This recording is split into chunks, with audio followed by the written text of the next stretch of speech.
Tarawa Atoll, November 20th, 1943, 0900 hours, and Major General Julian Smith, commanding the 2nd Marine Division, stands aboard the USS Maryland watching in horror as his Marines wade through chest-deep water toward BTO Island, 1,000 yards from shore, exposed to withering Japanese machine gun fire. The landing craft that should have carried them to the beach sit grounded on coral reefs that aerial reconnaissance had promised were deep enough to cross. Marines, weighed down with 70 pounds of combat gear, stumble into shell holes in the reef and drown.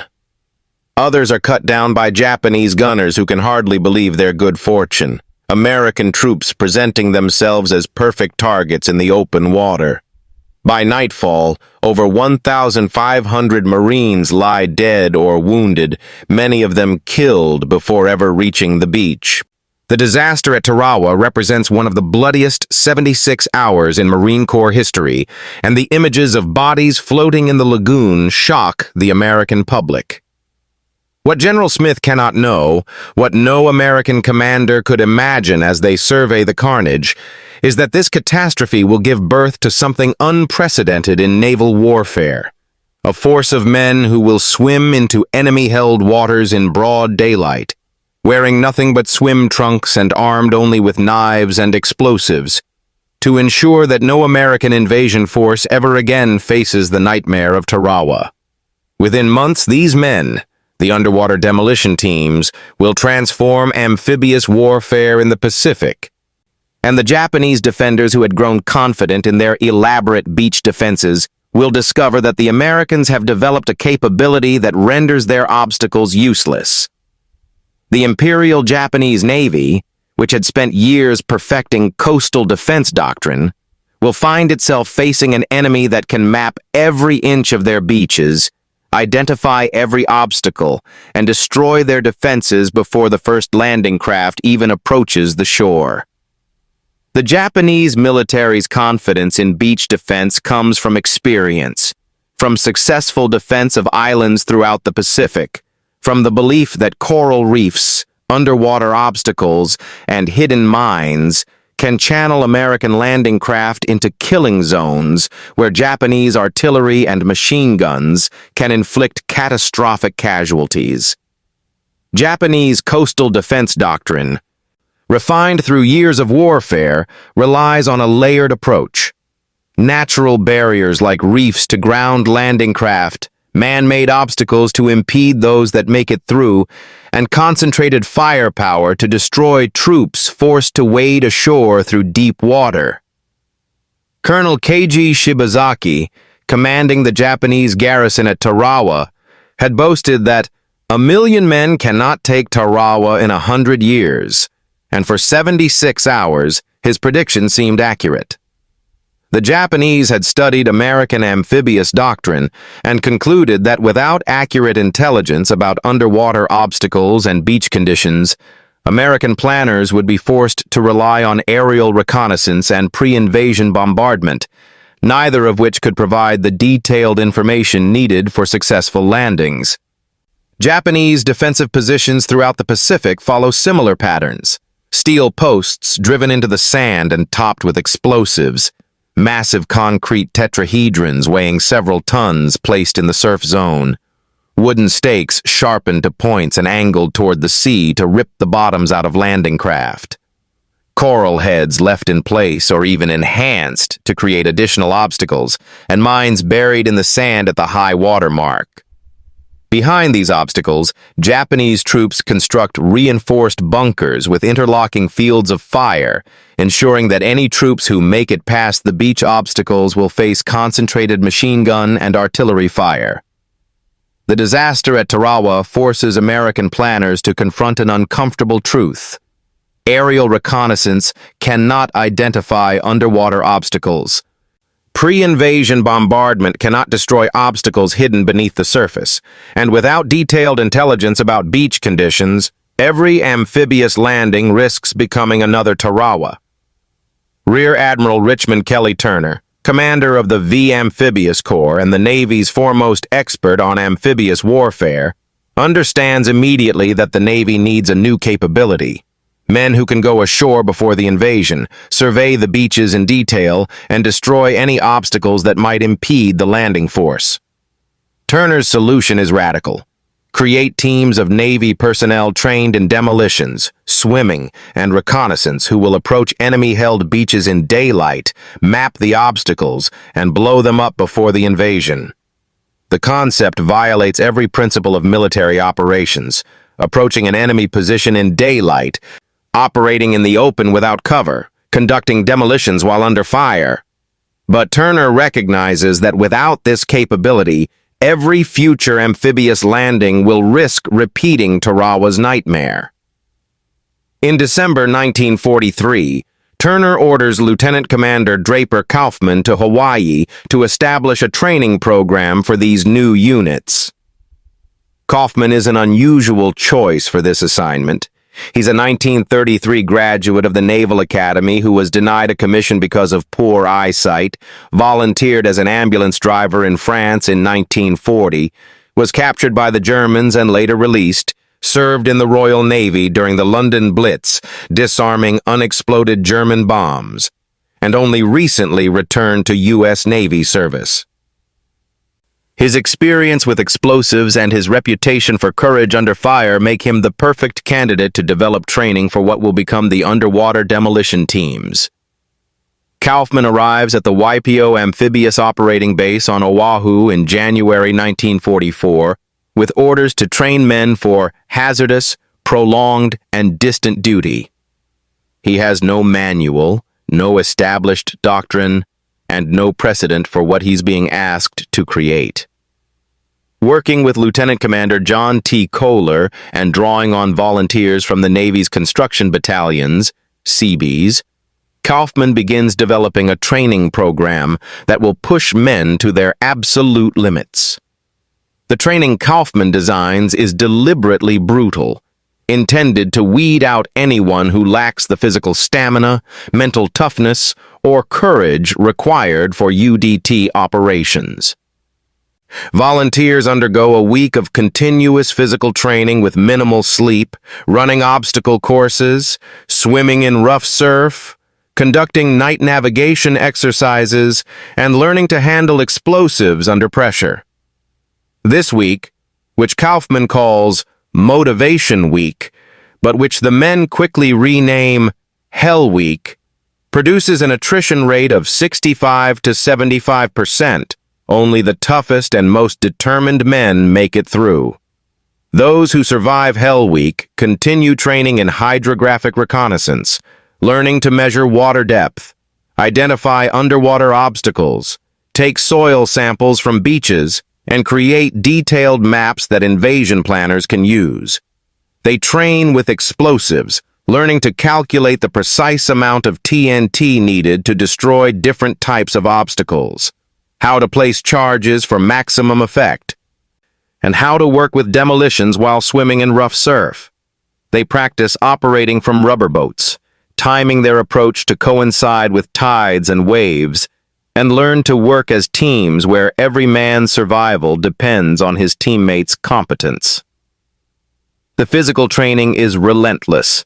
Long-distance ocean swims in rough water, underwater swimming to build lung capacity, running on soft sand to build leg strength, and endless repetitions of calisthenics to build the endurance needed for operations that might last hours in cold water. The men learn to function while exhausted, cold, and under stress, conditions they'll face in every operation. What makes Kaufman's training revolutionary is his insistence that UDT men operate in swim trunks rather than full combat gear. This decision, born from the experience of Ensign Lewis F. Lures and Chief Bill Atchison, who stripped down to their bathing suits to swim across a reef at Kwajalein, transforms the UDT concept. Men wearing only swim trunks, diving masks, and fins can swim faster, maneuver more easily, and work more efficiently than men burdened with uniforms and equipment. The trade-off is obvious. They have no protection from enemy fire, no weapons beyond knives, and no way to defend themselves except speed and stealth. but Kaufman believes that mobility and surprise are better protection than armor. The first test of this new capability comes at Kwajalein in the Marshall Islands in January 1944. UDT-1, still learning their trade and wearing fatigues rather than swim trunks, approaches the island in rubber boats to conduct reconnaissance. When coral prevents them from getting close enough to survey the beach, Luers and Atchison make the spontaneous decision to strip down and swim across the reef. Their successful reconnaissance, conducted in broad daylight within sight of Japanese positions, proves the concept and establishes swimming as the primary method for UDT operations. The transformation from the disaster at Tarawa to the successful reconnaissance at Kwajalein takes only 2 months, a testament to American adaptability and the urgency with which the Navy addresses the problem. By February 1944, multiple UDT teams are training at Waipio, and Admiral Turner is already planning how to employ them in upcoming operations in the Mariana Islands. The Japanese, meanwhile, remain unaware that the Americans have developed this new capability. Japanese intelligence officers, analyzing American amphibious operations, note the increased pre-invasion bombardment and the use of specialized landing craft, but they have no indication that American swimmers are conducting detailed reconnaissance of their beaches. Japanese coastal defense doctrine continues to rely on the assumption that Americans cannot obtain detailed intelligence about underwater obstacles and beach conditions, an assumption that is about to be proven catastrophically wrong. The first large-scale employment of UDTs comes during Operation Forager, the invasion of the Mariana Islands, in June 1944. 7 UDT teams, UDT 3, 4, 5, 6, 7, 8, and 9, are assigned to conduct reconnaissance and demolition operations at Saipan, Tinian, and Guam. The scale of the operation is unprecedented. Nearly 500 men will swim onto enemy-held beaches in broad daylight to map obstacles and prepare the way for the invasion force. Saipan, June 14, 1944, 1100 hours, and Lieutenant Commander Draper Kaufman, now commanding UDT-5, watches from the deck of the destroyer USS Gilmer as his men prepare to enter the water. The plan calls for UDT swimmers to approach the beaches at Saipan in broad daylight, supported by naval gunfire from destroyers positioned close to shore. The swimmers will work in pairs, using fishing line marked at 25-yard intervals to create a grid of the beach approaches, measuring water depth, identifying obstacles, and marking channels for landing craft. The Japanese defenders on Saipan, commanded by Lieutenant General Yoshitsugu Saito, watch in confusion as American destroyers approach to within 1,000 yards of the beach and begin firing at suspected defensive positions.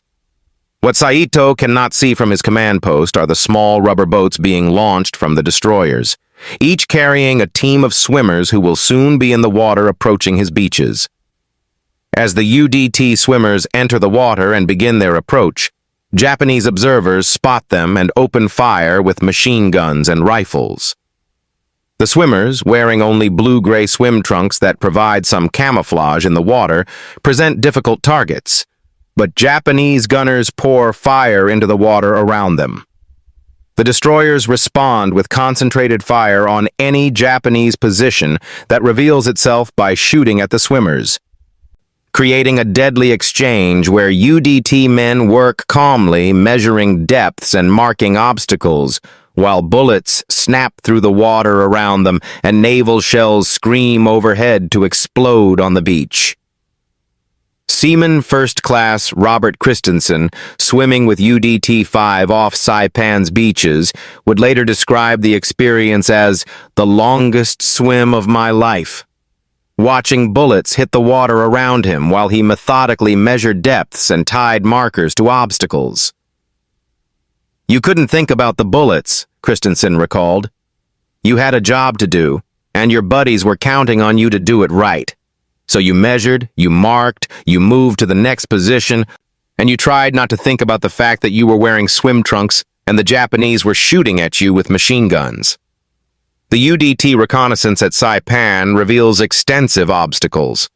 Coral heads that will ground landing craft, potholes in the reef that will trap vehicles, and wooden posts driven into the sand to impede amphibious tractors. The swimmers mark each obstacle with buoys, creating a detailed map that shows invasion planners exactly where landing craft can safely approach and where obstacles must be destroyed before the landing. That night, UDT teams returned to the beaches to conduct demolition operations. Working in darkness, they place explosive charges on obstacles identified during the day's reconnaissance. The charges, consisting of tetryl packed into rubber tubes that can be wrapped around obstacles, are designed to destroy the obstacle without creating debris that would create new hazards. The swimmers work quickly and quietly, placing charges, connecting detonation cord, and withdrawing before dawn. The explosions that follow are spectacular, hundreds of obstacles disappearing in coordinated blasts that light up the night sky. Japanese defenders, watching their carefully constructed beach defenses destroyed in minutes, realize that the Americans have developed a capability they never anticipated. Radio intercepts from Saipan reveal Japanese commanders reporting to higher headquarters that enemy swimmers have destroyed beach obstacles, but Japanese doctrine has no response to this threat. The invasion of Saipan on June 15, 1944, proceeds with minimal interference from beach obstacles. Landing craft approach the beaches through channels marked by UDT swimmers.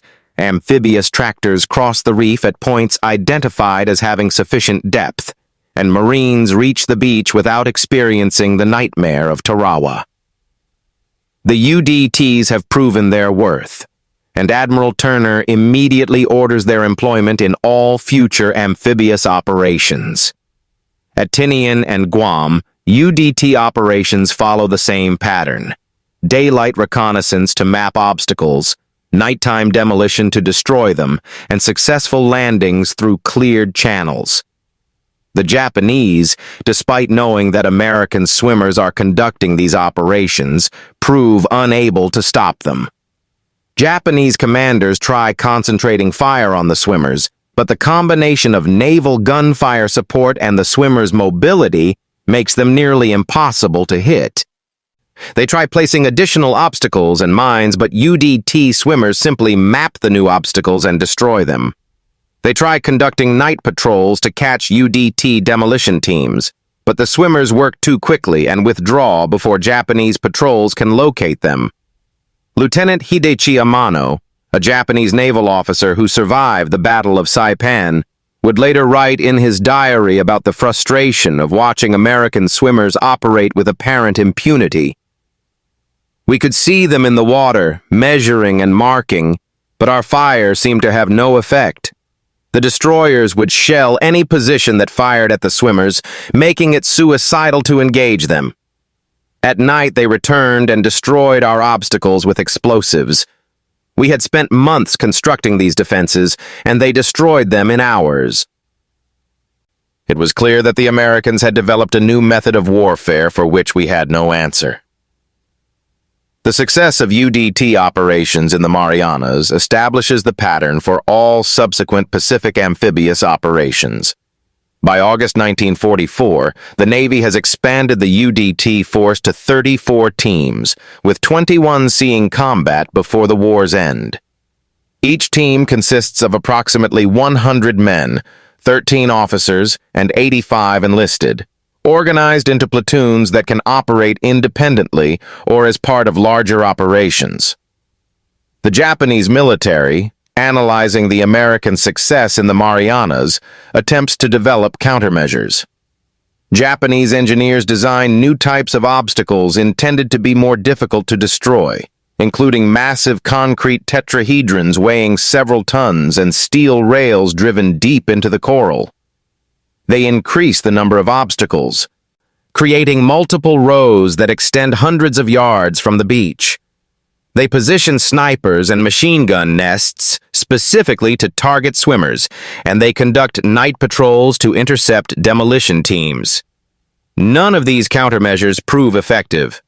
The UDT swimmers, growing more experienced with each operation, develop techniques for destroying even the most massive obstacles. They learn to place charges at structural weak points, using the obstacle's own weight to aid in its destruction. They develop new types of explosives specifically designed for underwater use, including the M1 demolition charge that can be quickly attached to obstacles. They refine their tactics, using diversionary operations to draw Japanese fire away from the main reconnaissance effort, and they perfect the timing of their operations to take advantage of tides, weather, and naval gunfire support. PEARLHARBOUR, September 15, 1944, and UDT-6 and UDT-8 conduct reconnaissance of the beaches on this heavily fortified island in the Palau chain.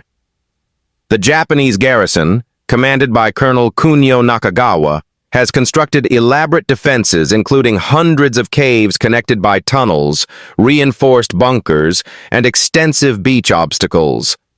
Nakagawa, learning from the American success in the Marianas, has positioned his defenses to provide overlapping fields of fire on the beaches and has placed obstacles designed to channel landing craft into killing zones. The UDT swimmers approaching PEARLHARBOUR's beaches encounter some of the heaviest fire they've yet experienced. Japanese gunners, firing from concealed positions in the coral cliffs overlooking the beaches, pour machine gun and rifle fire into the water. The swimmers, unable to take cover in the shallow water, rely on speed and the suppressive fire from supporting destroyers to survive. Despite the intense fire, they complete their reconnaissance, identifying not only beach obstacles, but also the positions of Japanese defensive positions that are firing at them. The information provided by UDT reconnaissance at PEARLHARBOUR proves invaluable to invasion planners, who use it to adjust their landing plans and concentrate pre-invasion bombardment on identified Japanese positions. The landing on September 15th proceeds through channels cleared by UDT demolition teams, and while the battle for PEARLHARBOUR proves to be one of the bloodiest of the Pacific War, the Marines reached the beaches without the obstacles and confusion that characterized Tarawa. The Japanese response to UDT operations evolves throughout 1944, but Japanese commanders find themselves in an impossible situation. They cannot prevent UDT reconnaissance without revealing the positions of their defensive positions, which then become targets for naval gunfire. They cannot prevent UDT demolition operations without conducting night patrols that expose their troops to American naval gunfire and air attack. And they cannot construct obstacles that UDT swimmers cannot destroy, no matter how massive or elaborate the obstacles might be. Japanese military journals from late 1944 reveal growing concern about American UDT capabilities. One report from the Imperial Japanese Navy's Coastal Defense Section notes, "The enemy has developed a capability to conduct detailed reconnaissance of our beach defenses and to destroy obstacles before their invasion. Our current defensive doctrine, which relies on beach obstacles to channel enemy landing craft into killing zones, is no longer effective. We must develop new defensive concepts that do not rely on obstacles that can be destroyed by enemy swimmers." But developing new defensive concepts takes time, and time is something the Japanese military does not have. By late 1944, American forces are preparing for operations against Iwo Jima and Okinawa, islands that are considered part of the Japanese homeland, and whose defense is critical to preventing an American invasion of Japan itself. Iwo Jima, February 17, 1945, 0800 hours, and 12 UDT teams prepare for what will be one of their most dangerous operations. The island, dominated by Mount Suribachi and heavily fortified by Lieutenant General Tadamichi Kurabayashi, bristles with defensive positions. Kurabayashi, one of Japan's most capable commanders, has spent months fortifying Iwo Jima, constructing 11 miles of tunnels, hundreds of reinforced bunkers, and elaborate beach defenses. He has studied American amphibious doctrine and UDT operations, and he has prepared a reception for the swimmers. The plan calls for 7 LCIG gunboats, landing craft infantry converted to gunboats with heavy armament, to approach within 1,000 yards of the beach to provide fire support for UDT swimmers. 5 additional gunboats will remain in reserve. The swimmers will conduct reconnaissance of the beaches, measuring depths, identifying obstacles, and taking soil samples to determine if the volcanic sand will support the weight of tanks and vehicles. As the gunboats approach the beach, Japanese gunners hold their fire, waiting for the swimmers to enter the water. Kuribayashi has ordered his men not to reveal their positions by firing at the gunboats, but to wait for the swimmers who will be more vulnerable targets. It's a calculated gamble, allowing the gunboats to approach unmolested in hopes of inflicting casualties on the swimmers. At 1,000 hours, the gunboats reach their positions and UDT swimmers begin entering the water. Immediately, Japanese gunners open fire with everything they have: machine guns, rifles, mortars, and artillery. The volume of fire is unprecedented, far heavier than anything UDT teams have experienced at previous operations. The gunboats respond with their own fire, their 40mm and 20mm guns raking suspected Japanese positions, but the Japanese fire continues unabated. LCIG 474 takes a direct hit from a Japanese artillery shell that penetrates her hull and explodes in the engine room, killing the entire engineering crew and starting fires that quickly spread. The crew fights to save their ship, but within minutes, LCIG 474 is sinking, becoming the only UDT support vessel lost during the war. LCIG 450 and LCIG 438 also take hits, suffering casualties and damage that forces them to withdraw. Despite the intense fire, UDT swimmers complete their reconnaissance, measuring depths and identifying obstacles while bullets snap through the water around them. One swimmer, Seaman First Class Robert Bass of UDT-15, is killed by Japanese fire, the first UDT combat death of the operation. The swimmers discover that Iwo Jima's beaches have few man-made obstacles, but that the volcanic sand is soft and may not support heavy vehicles, critical information for invasion planners. The following day, February 18th, a Japanese kamikaze aircraft attacks the destroyer escort USS Blessman, which is supporting UDT-15. The kamikaze crashes into Blessman's superstructure, and the resulting explosion and fire kill 40 men, including 15 members of UDT-15, the largest single loss of life suffered by UDT during the war. The casualties at Iwo Jima shock the UDT community, but they also demonstrate the critical importance of the intelligence UDT teams provide. The information about beach conditions and the lack of obstacles allows invasion planners to adjust their landing plans. And when the Marines land on February 19th, they reach the beaches without the impediments that might have turned the landing into a disaster. Japanese commanders, watching the Iwo Jima operation, realize that even their most elaborate defenses cannot prevent UDT reconnaissance and demolition. Kuribayashi's after-action report notes, "Enemy swimmers conducted reconnaissance of our beaches despite heavy fire from our positions. We inflicted casualties on their support vessels and killed several swimmers, but we could not prevent them from completing their mission." The enemy's ability to conduct detailed reconnaissance before their invasion gives them a significant advantage in planning their operations. The final and largest UDT operation of the war comes at Okinawa in March 1945.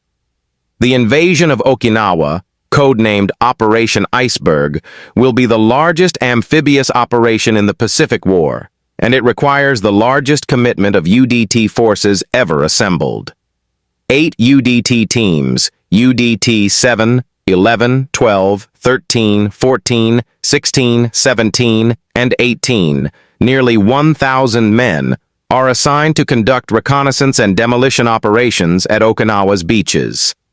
Okinawa, March 26, 1945, and UDT swimmers enter the frigid waters off Okinawa to begin their reconnaissance.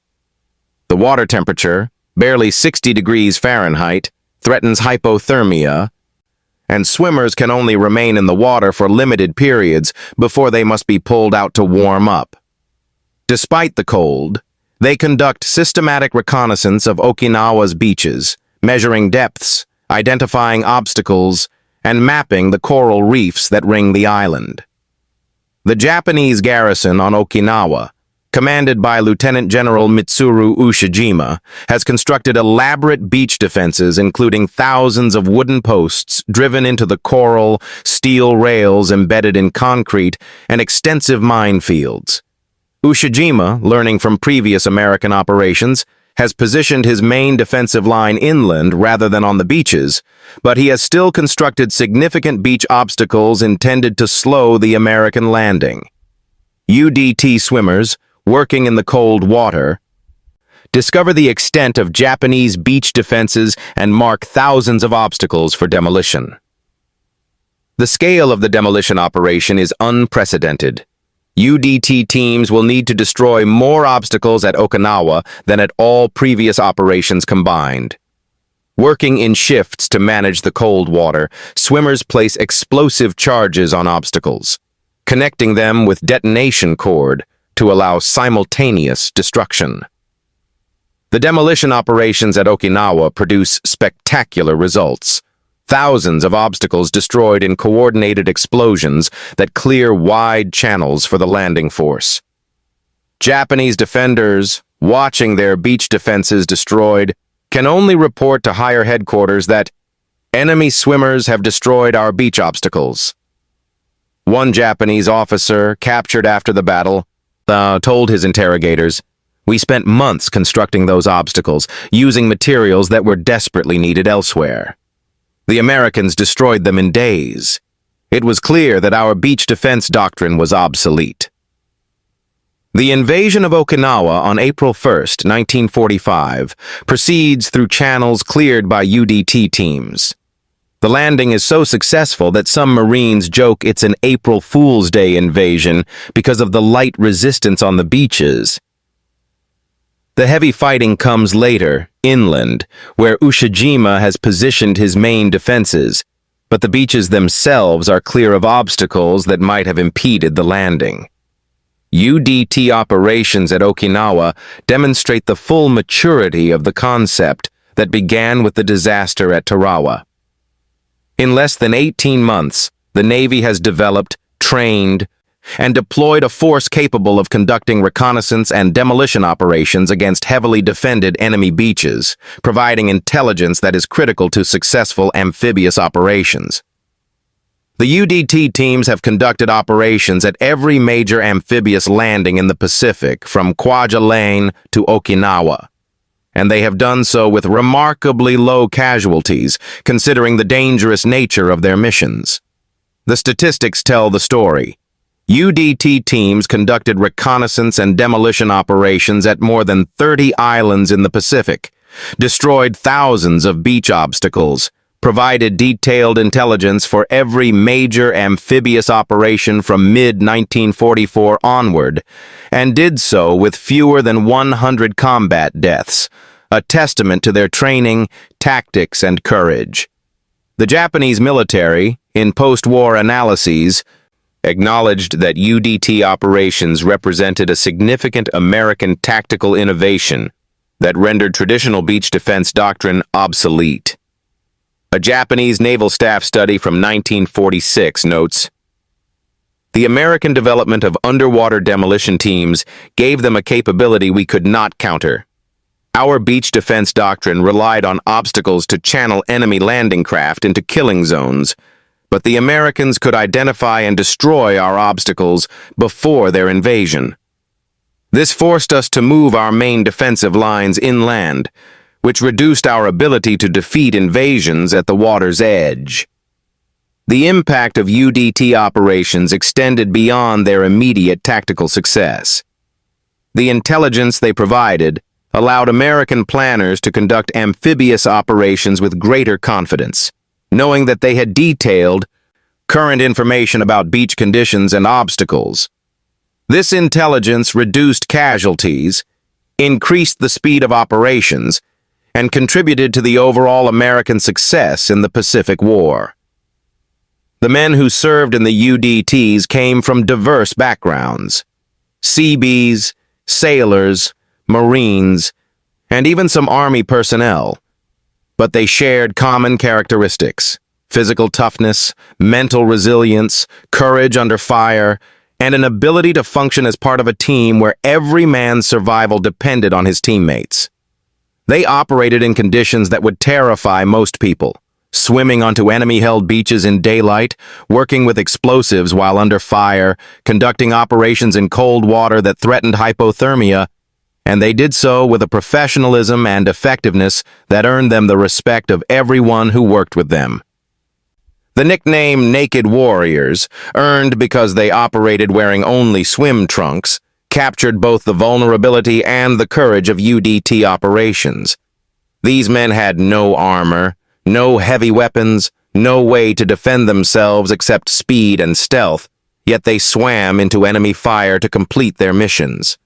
Their courage was not the reckless bravery of men who don't understand danger, but the calculated courage of professionals who understand the risks and accept them because the mission is critical. Admiral Turner, watching UDT operations throughout the Pacific Campaign, would later write, "The underwater demolition teams proved to be one of the most valuable innovations of the Pacific War. Their reconnaissance and demolition operations provided intelligence that was critical to the success of our amphibious operations, and they did so with a level of courage and professionalism that was truly remarkable. Every Marine who landed on a Pacific beach owed a debt to the UDT swimmers who had gone before them to clear the way." The legacy of the UDTs extends far beyond World War II. After the war, UDT teams continued to serve, conducting operations during the Korean War and Vietnam War. Their mission expanded beyond beach reconnaissance and demolition to include direct action operations, special reconnaissance, and unconventional warfare. In 1962, President John F. Kennedy ordered the creation of SEAL, Sea, Air, Land teams, which incorporated UDT personnel and capabilities. The UDTs were eventually redesignated as SEAL teams in 1983, but the legacy of the Naked Warriors lives on in today's Navy SEALs, who trace their lineage directly to the men who swam onto enemy beaches in World War II. The training that Draper Kaufman developed at YPO in 1944, including the infamous Hell Week, remains the foundation of SEAL training today. The emphasis on physical toughness, mental resilience, teamwork, and the ability to function under extreme stress continues to define SEAL selection and training.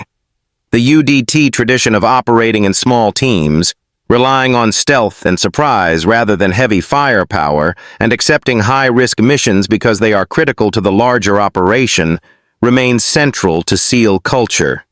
The Japanese military's encounter with American UDTs represents a case study in tactical innovation and adaptation. The Americans, faced with the disaster at Tarawa, developed a new capability in a matter of months and deployed it with devastating effectiveness. The Japanese, despite recognizing the threat posed by UDT operations, proved unable to develop effective countermeasures. This failure stemmed partly from the inherent difficulty of defending against swimmers who could approach beaches from any direction, operate in daylight or darkness, and withdraw before Japanese forces could respond. but it also reflected a broader Japanese difficulty in adapting to American tactical innovations. Throughout the Pacific War, the Americans demonstrated a remarkable ability to identify problems, develop solutions, and implement them quickly.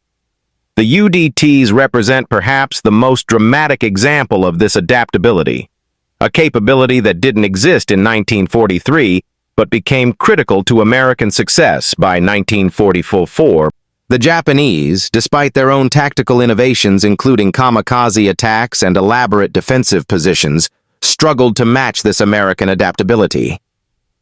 The story of the UDTs is ultimately a story about courage, innovation, and the willingness to take risks in pursuit of victory. The men who volunteered for hazardous, prolonged, and distant duty knew they were signing up for one of the most dangerous jobs in the Navy. They trained harder than almost any other military unit. They operated in conditions that would break most people, and they did so with a level of professionalism that earned them a place in military history. When the last UDT operation of World War II was conducted at Balikpapan, Borneo, on July 4, 1945, the teams had proven beyond any doubt that the concept born from the disaster at Tarawa was sound. They had transformed amphibious warfare, rendered obsolete the Japanese beach defense doctrine that had inflicted such heavy casualties at Tarawa, and paved the way for every successful American amphibious operation in the Pacific. The Japanese military, in its final assessments of the Pacific War, identified American UDT operations as one of the key tactical innovations that contributed to their defeat. A Japanese Imperial General Headquarters study from 1946 concluded, "The American development of underwater demolition teams represented a significant tactical innovation that we were unable to counter. This capability, combined with American superiority in naval gunfire, air power, and logistics, made it impossible for us to defend our island positions effectively. The Americans' ability to conduct detailed reconnaissance of our beaches and destroy our obstacles before their invasions gave them a decisive advantage in amphibious operations. For the Marines who landed on Pacific beaches from Saipan to Okinawa, the UDTs were the unsung heroes who made their landings possible.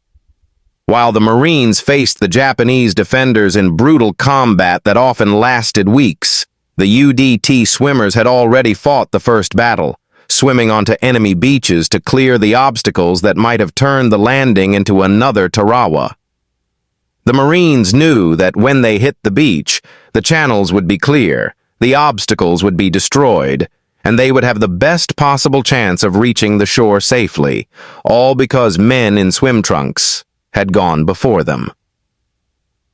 The transformation from the disaster at Tarawa in November 1943 to the successful landing at Okinawa in April 1945 represents one of the most remarkable examples of tactical innovation in military history. In less than 18 months, the U.S. Navy identified a critical capability gap, developed a solution, trained personnel, and deployed them with devastating effectiveness. The UDTs proved that with proper training, equipment, and tactics, men could conduct operations that seemed impossible, swimming onto enemy beaches in daylight, working under fire, and completing missions that were critical to American success in the Pacific. The Japanese defenders who watched American swimmers approach their beaches, who fired at them with machine guns and rifles, who tried every method they could devise to stop them, learned a hard lesson about American determination and innovation. The elaborate beach defenses that Japanese engineers had spent months constructing, the obstacles that were supposed to channel American landing craft into killing zones, the mines and traps that were supposed to inflict heavy casualties, all of it proved useless against men who could swim onto the beaches, map every obstacle, and destroy them before the invasion even began. In the final analysis, the story of the underwater demolition teams is a story about what happens when necessity drives innovation, when courage meets capability, and when men are willing to risk everything to ensure their fellow servicemen have the best possible chance of success. The naked warriors of World War II created a legacy that continues today in the Navy SEALs, and their contribution to American victory in the Pacific cannot be overstated. They turned the nightmare of Tarawa into the success of Okinawa, and in doing so, they changed amphibious warfare forever.